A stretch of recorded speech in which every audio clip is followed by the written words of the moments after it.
তারাবির নামাজে যাবেন, 8 রাকাতের পিছনে না পড়ে 20 রাকাত নামাজই পড়বেন। 20 রাকাত সাহাবায়ে কেরাম পড়েছেন, ওমর রাদিয়াল্লাহু তাআলা আনহু এই সুন্নতকে বাধ্যতামূলক করে দিয়েছেন। আর রাসূলুল্লাহ বলেছেন, মা আনা আলাইহি ওয়া আসহাবি, আমি যেটা বলি, আমি যেটা করি, আর আমার সাহাবীরা যেটার উপর ঐক্যমত পোষণ করেছে, তোমরা ওইটার উপরে থাকো। একজন সাহাবীও এই 20 রাকাত তারাবির ব্যাপারে দ্বিমত পোষণ করেন নাই।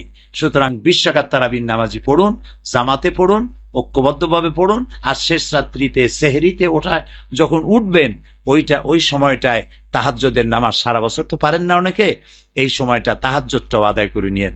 এভাবে তাহাজ্জুদ আদায় করে চোখের পানি ফেলে আল্লাহর কাছে দোয়া করা, মোনাজাত করা। হাদিস মানা ভালো। এখানে সহি কথা হলো সাহাবায়ে কেরাম 20 রাকাত পড়েছেন, সহি। রাসূলুল্লাহ সাল্লাল্লাহু আলাইহি ওয়াসাল্লাম 20 রাকাত পড়েছেন, এমন কোন সহি হাদিস নেই।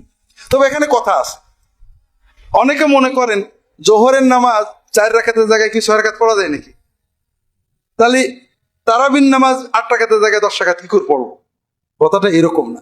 কথাটা হলো জোহরের নামাজ নবীজি কখনো 2 রাকাত, কখনো 4 রাকাত, কখনো 6 রাকাত পড়তেন নাকি?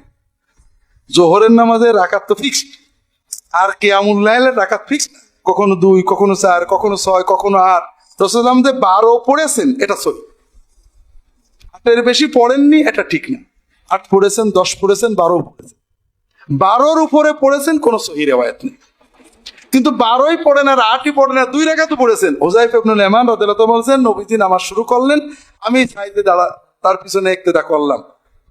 2 রাকাত পড়ে সালাম ফেরতে ফেরতেই বেলাল আযান দিয়ে দিল। কথা বোঝেননি? রাসূলুল্লাহ 2ও পড়েছেন, 4ও পড়েছেন, 8ও পড়েছেন, 10ও পড়েছেন, 12ও পড়েছেন, কিন্তু 3-4 ঘন্টা 5 ঘন্টার কমে কখনো পড়েন, এবং 12 মাস পড়েছেন। কাজেই রাকাত নিয়ে ঝগড়া করা দুঃখজনক। এটা আমাদের ইমানের সাংঘর্ষিক।